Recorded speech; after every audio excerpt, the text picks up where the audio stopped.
C in question 24 कह रहा है कि the following reaction is performed eight 298 kelvin. ये रिएक्शन जो है 25 डिग्री से हैपन हो रहा है और इस रिएक्शन में standard free energy for the formation of NO given है। देखो standard free energy for the formation of NO is 86.6 kilo joule per mole. ठीक है, what is the standard free energy of formation of NO2 at 298 kelvin. Kp की value given है। तो देखो सबसे पहले हमें करना क्या होगा, इस रिएक्शन के लिए डेल्टा जी की वैल्यू निकाल दो। तो डेल्टा जी रिएक्शन की जो वैल्यू होगी वो किसके बराबर होगी, प्रोडक्ट माइनस रिएक्टेंट, यानी गिब्स फ्री एनर्जी जो जितने भी कंपाउंड है प्रोडक्ट साइड में और जितने कंपाउंड है रिएक्टेंट साइड में उनके सब्सट्रैक्शन के बराबर होगा। तो 2 delta GF of NO2, product में NO2 रहा, minus 2 delta GF of NO nitrogen monoxide. ठीक है, और अगेन क्या करोगे, minus delta GF of O2। तो देखो स्टैंडर्ड फ्री एनर्जी ऑक्सीजन की 0 होगी। ठीक है, तो डेल्टा जी रिएक्शन जो होगा माइनस RT log Kp होता है, ln Kp। ठीक है, जो रिएक्शन के लिए है डेल्टा जी की वैल्यू कितनी होती है, minus 2.303 RT log Kp AKC। ठीक है, और 2.303 log Kp को तुम ऐसे लिख सकते हो minus RT into ln Kp। ये होता है डेल्टा जी की वैल्यू। Got it. तो देखो अब इसको यहां पे रखो, 2 GFNO2 कितना है ये हमें पता लगाना है। तो delta GF of NO2 we have to calculate it, minus 2 delta GF NO is already given which is 86.6 kilo joule. तो 86.6 इंटू 10⁻³ जूल पर मोल। ऑलराइट, अब इसको सॉल्व कर लो, यहां से GF निकाल लो। तो R की वैल्यू कितना दिया है, R की वैल्यू देखो R के टर्म में ये ऑप्शन में भी दिया है तो R ही रखो। टेम्परेचर दिया है 300, 298 तो 298 रखो। ln Kp, तो ln Kp की वैल्यू रख दो, Kp is 1.6 into 10⁻12 equal to 2। ठीक है, delta GF of NO2 minus 2 into 86600। ठीक है, तो यहां से 2 डेल्टा GF ऑफ NO2 ये कितना आ जाएगा। अब देखो इसको जब इधर भेजोगे तो प्लस में चला जाएगा, तो ये आ जाएगा 2 into 86600 minus R into 298 into ln 1.6 into 10⁻12। ठीक है, ये हो जाएगा। Got it. अब यहां से delta GF of NO2, delta GF of NO2 ये 2 को इधर डिवाइड करेंगे तो 1/2 दैट इज 2 से 0.5, 2 into 86600 minus R into 298 into ln 1.6 into 10⁻12। ये हमारा फाइनल आंसर। ठीक है, अब देखो in which option it is given, तो ये दिया है ऑप्शन डी। ठीक है, see in question 25 for the process H2O liquid goes to H2O gas, temperature दिया 100 degree centigrade and 1 atmospheric pressure, the correct choice is what. तो देखो हमें पता है कि H2O लिक्विड को अगर हम H2O गैस में कन्वर्ट करते हैं, वेपर में कन्वर्ट करते हैं, तो डिग्री ऑफ रैंडमनेस बढ़ता है। ठीक है ना, लिक्विड जब गैस में जाता है तो रैंडमनेस बढ़ेगा। तो डेल्टा S सिस्टम की जो वैल्यू है that will be greater than 0। System इसलिए बोल रहा हूं कि H2O लिक्विड को हम H2O गैस में कन्वर्ट कर रहे हैं। ठीक है, सिस्टम के अंदर। तो delta S system greater than 0 because the randomness increases. Entropy is nothing but degree of randomness at disorder. Alright, solid जब लिक्विड में जाता है तो रैंडमनेस बढ़ेगी, लिक्विड गैस में जाएगा तो भी रैंडमनेस बढ़ता है। तो डेल्टा S सिस्टम यहां से ग्रेटर देन 0 हो जाएगा। ठीक है, बराबर। और हमें यह भी पता है कि नेट चेंज जो है, टोटल चेंज एंट्रोपी की, वो 0 होती है, और जो टोटल चेंज होता है वो बराबर होता है delta S system plus delta S surroundings. Alright, तो अब जरा गेस करो कि डेल्टा S सिस्टम अगर पॉजिटिव है तो डेल्टा S सराउंडिंग्स को लेस देन 0 होना चाहिए, तभी तो इसका समेशन 0 आएगा। इट मींस कि डेल्टा S सिस्टम अगर ग्रेटर देन 0 है that implies delta S surroundings must be less than 0, तभी तो ये पॉजिटिव और इसमें से कुछ माइनस करेंगे तभी तो 0 आएगा। ये इनक्वालिटी तभी होल्ड करेगी। Delta S system, delta S total की जो वैल्यू है वो 0 तभी आएगी जब ये पॉजिटिव है, विच इज ऑलरेडी गिवन। तो इसको हमें निगेटिव रखना पड़ेगा। तो ये हमारा बी ऑप्शन करेक्ट हो जाएगा। ठीक है, करेक्ट आंसर क्या होगा, delta S system greater than zero, because liquid gas में जा रहा है तो डेल्टा एस सिस्टम की जो वैल्यू है वो ग्रेटर देन जीरो होगी, तो surrounding must be less than zero. Got it? ठीक। सी question 26, a piston filled with 0.04 mole of an ideal gas expand reversibly from 50 ml to 375 ml at a constant temperature of 37 degrees centigrade. As it does so, it absorbs 208 joule of heat. The value of Q and W for the process will be what? तो देखो, सबसे पहले ये concept सीखो कि अगर मान लो कोई सिस्टम, अगर work done on the system है तो इसकी वैल्यू होती है positive, work done by the system है इसकी वैल्यू होगी negative, heat given to the system it will taken positive, heat taken from the system it will taken negative. Alright, तो सबसे पहले हमें निकालना है work done in reversible isothermal process. तो रिवर्सिबल आइसोथर्मल प्रोसेस के लिए सबसे पहले delta U equal to delta Q plus W होगा। तो हमें पता है कि फॉर आइसोथर्मल प्रोसेस, और आइसोथर्मल प्रोसेस क्या होगा, आइसोथर्मल मैं इसलिए बोल रहा हूं at a constant temperature 37 degree centigrade दिया है। तो आइसोथर्मल प्रोसेस के लिए डेल्टा यू होता है N C V delta T, जो कि जीरो होगा क्योंकि डेल्टा टी जीरो होगा। तो यहां से इसकी वैल्यू अगर जीरो करते हो तो डेल्टा क्यू की वैल्यू माइनस डब्ल्यू के बराबर होगी। Got it? And work done in reversible isothermal process कितना होता है, रिवर्सिबल आइसोथर्मल कितना होता है, ये बराबर होता है -2.303 nRT log V2 by V1 बराबर। तो देखो इसकी वैल्यू अगर हम निकालें W की वैल्यू तो आएगा -2.303, N की वैल्यू डाल दो 0.04 मोल, R की वैल्यू डाल दो 8.314।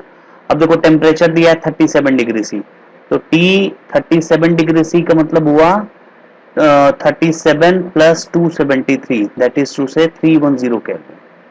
तो यहाँ पे वैल्यू डाल दो 310 into log V2 by V1, V2 is 375 and V1 is 50।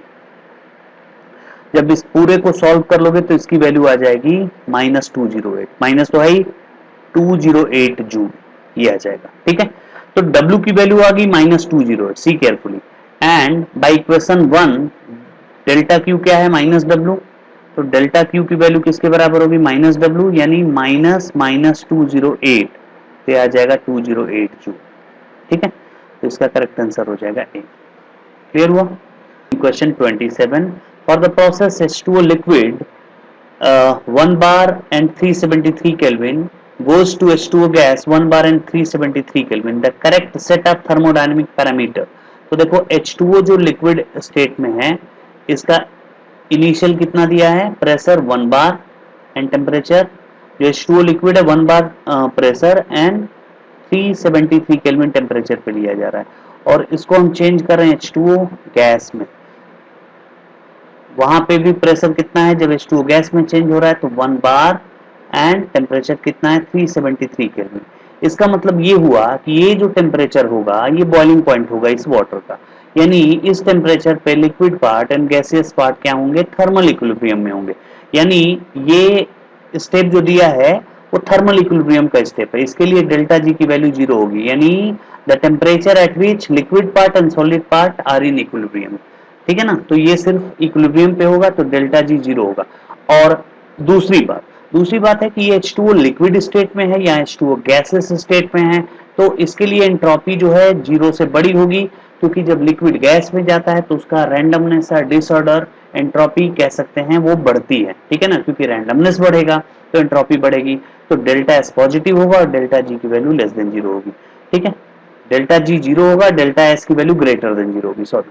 तो ये हमारा करेक्ट आंसर होगा। 28, the value of log K to the base 10 for the reaction A से बी में जा रहा है, तो उसके लिए हमें log K to the base 10 की वैल्यू निकालनी है।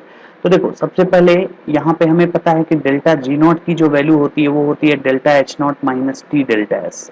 ठीक है, अब यहाँ वैल्यू प्लग कर दो, तो डेल्टा जी नॉट की वैल्यू डेल्टा एच कितना है -54.07। अब देखो ये किलो जूल में दिया है तो इसको जूल में कन्वर्ट करो, इंटू 10⁻³ जूल पर मोल। ठीक है, माइनस टी, टेम्परेचर दिया है 298 केल्विन, ठीक है,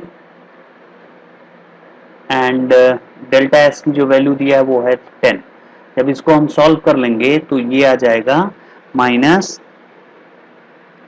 57.05 इंटू 10 का पावर 3 जूल। इसे बेटा मेमोराइज करके रखना, ये डेल्टा जी नॉट की वैल्यू होगी। ऑलराइट, अब हमें क्या निकालना है? हमें निकालना है log k to the base 10। तो हमें पता है, देखो सी केयरफुली, हमें ये फॉर्मूला पता है, delta G not equal to minus 2.303 R T log K C, के टू द बेस 10। तो यहाँ से लॉग के टू द बेस 10 की जो वैल्यू होगी वो होगी minus delta G not upon में 2.303 आर टी। अब यहाँ वैल्यू प्लग कर दो, माइनस डेल्टा जी नॉट की वैल्यू रखो 57.05 इंटू 10⁻³ अपॉन 2.303 इंटू आर की वैल्यू रखो 8.314 इंटू टेम्परेचर रखो 298, ठीक है। अब देखो इसका जो प्रोडक्ट आएगा वो ऑलरेडी क्वेश्चन में दिया है, इसका जो प्रोडक्ट आएगा वो है 5705, गॉट इट। तो इसकी वैल्यू हो जाएगी 57.05 into 10⁻³ divided by 5705। If you calculate it you will get 10। तो log k to the base 10 की वैल्यू कितनी आ गई? 10, ठीक है। तो इसका करेक्ट आंसर होगा B.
See in question 30, a monoatomic ideal gas undergo a process in which the ratio of P to VA at any instant is constant and is equal to 1.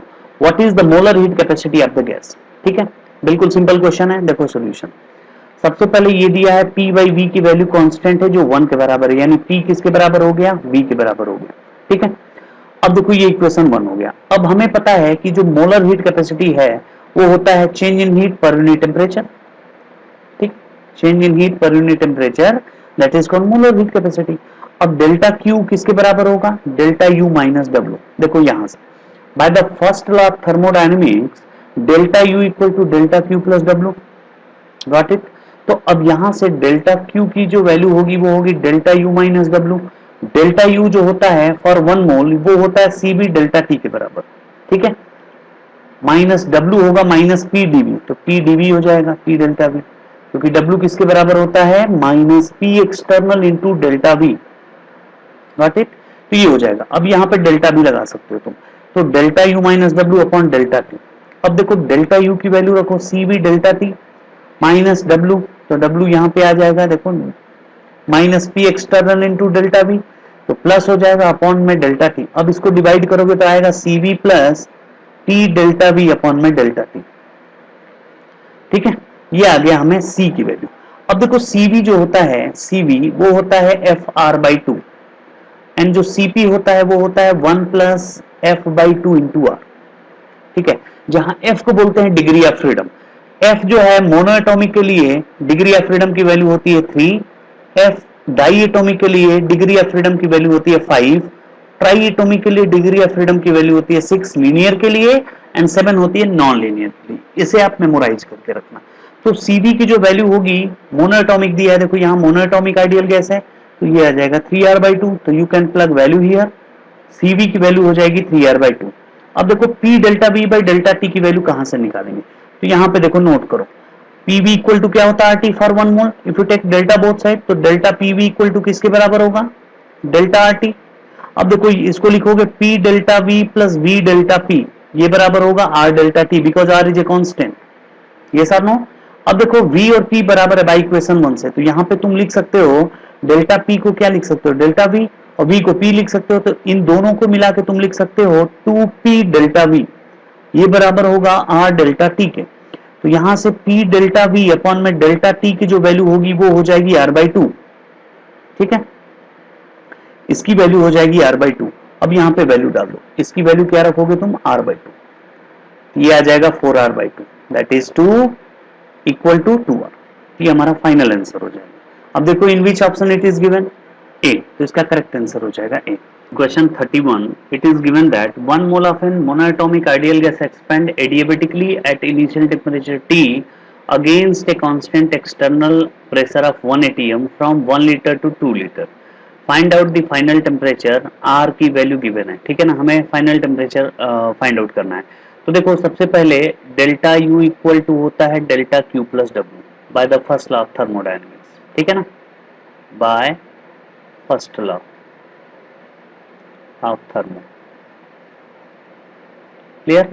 तो सबसे पहले ये हमें फाइंड आउट करना है कि ये एक्सपेंड कर रहा है एडियाबेटिकली। एडियाबेटिकली के लिए डेल्टा क्यू क्या होगा, 0 होगा फॉर एडियाबेटिक, तो डेल्टा यू किसके बराबर हो जाएगा, डब्ल्यू के बराबर होगा। ठीक है, एंड डब्ल्यू क्या कर रहा है, एडियाबेटिकली एक्सपेंड कर रहा है। ठीक है ना, तो डब्ल्यू की जो वैल्यू होती है वो होती है minus P external into delta B. ठीक है, तो डेल्टा यू की जो वैल्यू होगी माइनस पी एक्सटर्नल की वैल्यू ऑलरेडी गिवन है, कितना दिया है गेस करो, पी एक्सटर्नल क्या दिया है, against external pressure of 1 ATM, तो -1 and V2 minus V1, V2 क्या है 2 लीटर और V1 क्या है 1 लीटर, तो ये हो जाएगा -1। अब देखो ये एटीएम लीटर हो जाएगा, एटीएम लीटर, और डेल्टा यू की जो वैल्यू होती है वो कितनी होती है, डेल्टा यू होगा N C V delta T. ठीक है ना, N C V delta T for 1 mole अगर मान लेते हैं, देखो 1 मोल दिया है तो पहले लिख लो N C V delta T equal to -1, और एन की वैल्यू कितना दिया है, एन की वैल्यू ऑलरेडी दिया है 1, और सीवी देखो सीवी होता है FR/2 फॉर मोनोएटॉमिक, एफ की वैल्यू होती है 3, तो 3R/2 हो जाएगा। ये सीवी किसके लिए हो जाएगा, मोनोएटॉमिक के लिए। एफ डिग्री ऑफ फ्रीडम होता है मोनोएटॉमिक के लिए 3 होता है। ठीक है ना, डाई एटॉमिक के लिए जो है 5 होता है, और ट्राई एटॉमिक के लिए जो है 6 होता है। ठीक है, लीनियर के लिए 6 होगा और नॉन लीनियर के लिए 7 होता है। तो ये हो जाएगा एन की वैल्यू 1, सीवी की वैल्यू आ जाएगी 3R/2, और डेल्टा टी का मतलब होगा final T2 minus initial T1, ये -1 के बराबर हो जाएगा। तो T2 माइनस T1 ये बराबर होगा -2 अपॉन में 3R के, तो यहाँ से T2 बराबर होगा T1 माइनस 2/3R। ठीक है, तो T2 इक्वल टू हो जाएगा T1 जो कि T दिया है, इनिशियल टेम्परेचर कितना दिया है, इनिशियल टेम्परेचर T, तो T1 की वैल्यू T दिया है -2/3, R की वैल्यू है 0.082। ठीक है, तो ये हमारा आंसर हो जाएगा T2 equal to T minus 2/3 into 0.082। अब देखो कौन सा ऑप्शन में दिया है, it is given in option C, तो 31 का करेक्ट आंसर क्या हो जाएगा, C. Now let's try to do next question. 2 moles of an ideal gas expanded isothermally and reversibly from 1 liter to 10 liter at 300 Kelvin. What is the enthalpy change? तो देखो जो enthalpy change होता है वो दो टाइप का होता है, चेंज इन इंथैल्पी एट कांस्टेंट प्रेशर जो कि एनसीपी डेल्टा टी होगा, एंड डेल्टा यू होता है चेंज इन इंथैल्पी एट कांस्टेंट वॉल्यूम जो कि होता है एनसीबी डेल्टा टी। अब लिखेंगे फॉर आइसोथर्मल प्रोसेस, आइसोथर्मल के लिए डेल्टा टी की वैल्यू क्या होती है, zero, change in temperature zero होता है। तो हम यहाँ से हम देख सकते हैं कि डेल्टा एच की भी वैल्यू जीरो होगी और डेल्टा यू की भी वैल्यू जीरो होगी, यानी it means the change in enthalpy क्या होगा, what is the enthalpy change, तो बोलेंगे जीरो। तो इसका करेक्ट आंसर हो जाएगा डी। ठीक है, ये जस्ट जो भी दिया है ये सिर्फ कंफ्यूज करने के लिए दिया है, ठीक है ना। आइसोथर्मल के लिए डेल्टा एच की वैल्यू और डेल्टा यू दोनों की वैल्यू जीरो होगी। Got it. चलो नेक्स्ट क्वेश्चन करते हैं। Spontaneous adsorption of A gas on A solid surface, यानी सॉलिड सरफेस पे गैस जो है एड्सॉर्ब हो रहा है, इसका मतलब कि एंट्रोपी में चेंज नेगेटिव होगा, ठीक है ना। एड्सॉर्प्शन ऑफ ए गैस जो है सॉलिड सरफेस पे क्या होता है, एंट्रोपी में चेंज डेल्टा एच जीरो होता है, ठीक है ना। एंट्रोपी में चेंज क्या होगा, डेल्टा एच जीरो हो जाएगा। अब ये मेमोराइज करो कि गैस कोई किस में कन्वर्ट हो रही है, ऐसे सोचो सॉलिड में कन्वर्ट हो रही है। तो गैस जब सॉलिड में जाएगा तो एंट्रोपी में चेंज क्या होगा, नेगेटिव हो जाए। जब सॉलिड गैस में जाएगा तो जैसे सब्लिमेशन होगा तो एंट्रोपी पॉजिटिव होता है, but absorption of A gas on solid surface क्या होता है, एंट्रोपी में चेंज नेगेटिव होता है। ये कॉन्सेप्ट मेमोराइज कर लेना। और देखो ये एक्सोथर्मिक प्रोसेस है, सॉरी ये स्पॉन्टेनियस प्रोसेस है, नॉट एक्सोथर्मिक।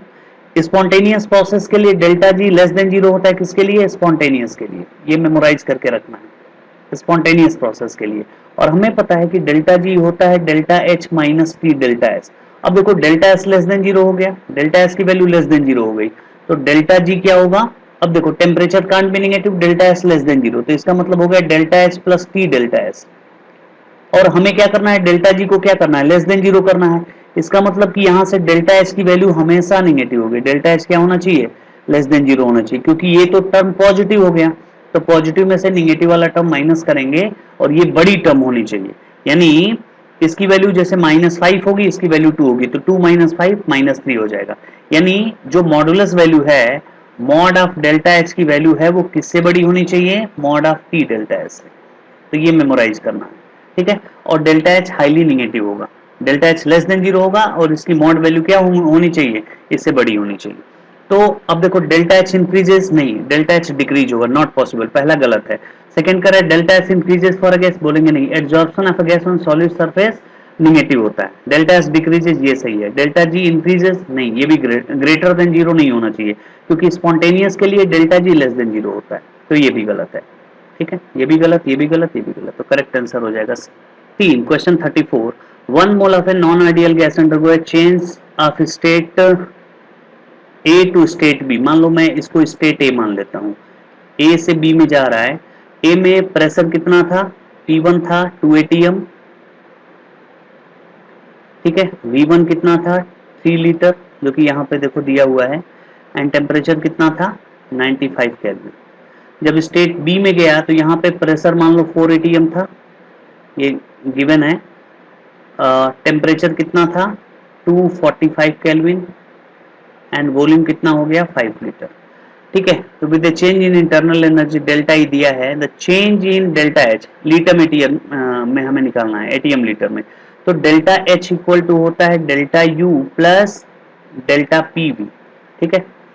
तो अब देखो डेल्टा एच इक्वल टू क्या होगा, डेल्टा यू विच इज 30 और डेल्टा पी वी का मतलब होता है P2 V2 minus P1 V1, ठीक है।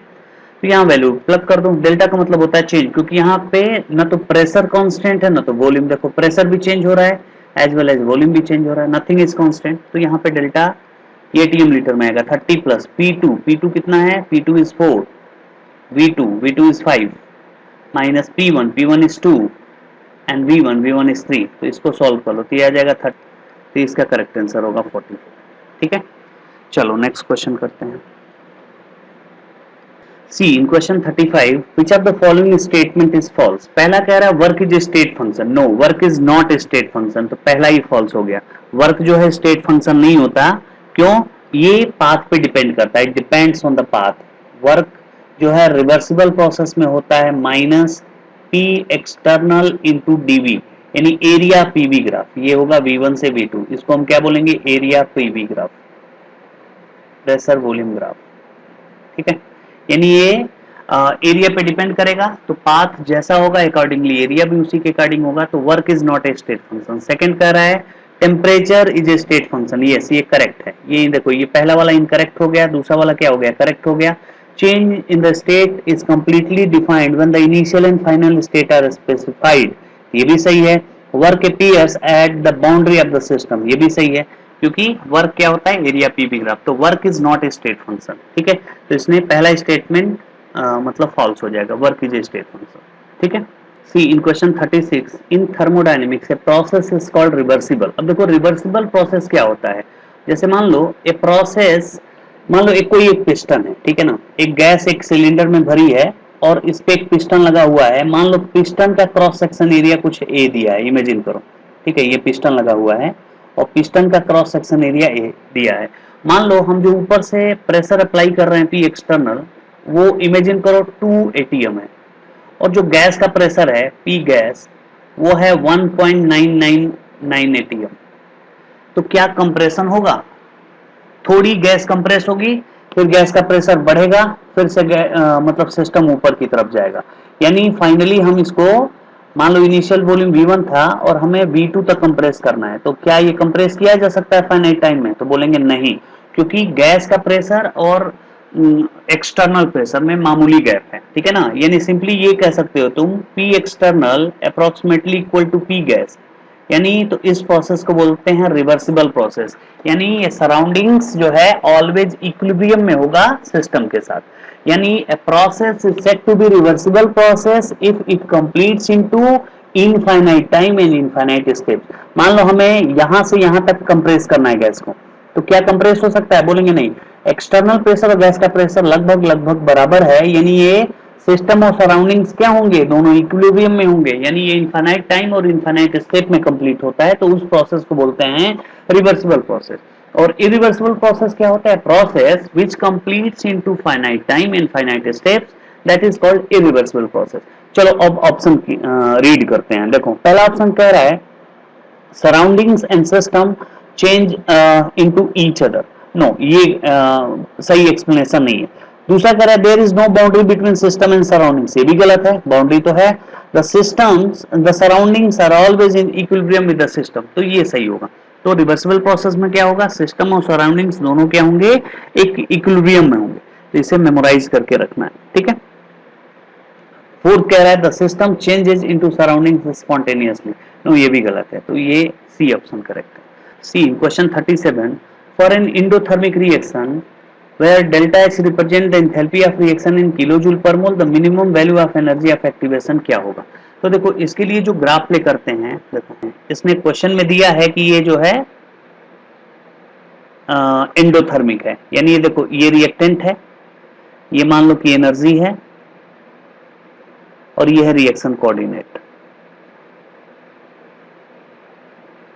इसमें अगर हम ग्राफ प्ले करते हैं तो ये है एंथैल्पी ऑफ रिएक्टेंट जो कि HR से डिनोट होगा और ये प्रोडक्ट हो गया. ये आपका रिएक्टेंट है और ये आपका हो गया प्रोडक्ट. ठीक है बेटे. तो प्रोडक्ट की एंथैल्पी को मान लो HP, ये क्या मान लो HP. तो जो डेल्टा H होता है वो होता है HP माइनस HR. तो ये वैल्यू जो है डेल्टा H के बराबर है. ये वैल्यू क्या है, डेल्टा H के बराबर है. ठीक है, HP माइनस HR. और एक्टिवेशन एनर्जी क्या होती है, ये देखो कोई भी रिएक्शन कंप्लीट तभी होगी, ये एनर्जी बैरियर है. इसको बोलते हैं थ्रेशोल्ड एनर्जी या एनर्जी बैरियर. एनर्जी बैरियर यानी अगर रिएक्टेंट के मॉलिक्यूल की एनर्जी बैरियर से ज्यादा होगी तो प्रोडक्ट बनेगा. ठीक है. तो the minimum energy of the reactant molecule by which it can collide to each other and form product, that minimum energy is called threshold energy या एनर्जी बैरियर. ठीक है ना. एनर्जी बैरियर हो गया. एक्टिवेशन एनर्जी वाली energy होती है, यानी जो रिएक्टेंट के मॉलिक्यूल का एनर्जी बाउंड्री से जो डिस्टेंस है, ये एनर्जी एक्टिवेशन एनर्जी होती है. यानी energy difference between threshold energy and average kinetic energy of the reactant molecule. ये HR है, ये हाइट कितनी HR है, मतलब एंथैल्पी ऑफ रिएक्टेंट मॉलिक्यूल की एनर्जी है. तो थ्रेशोल्ड एनर्जी में से एंथैल्पी ऑफ रिएक्टेंट मॉलिक्यूल की जो एनर्जी हम माइनस करेंगे तो उसी को बोलते हैं एक्टिवेशन एनर्जी. तो by graph it is clear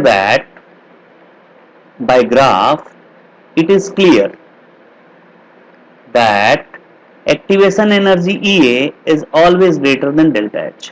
ठीक है. और एक चीज और मेमोराइज कर लेना ये डेल्टा एच। और ये देखो, ये एक्टिवेशन एनर्जी फॉरवर्ड के लिए बोलेंगे, और प्रोडक्ट से जो एनर्जी बैरियर की डिस्टेंस होती है एक्टिवेशन एनर्जी बैकवर्ड होता है।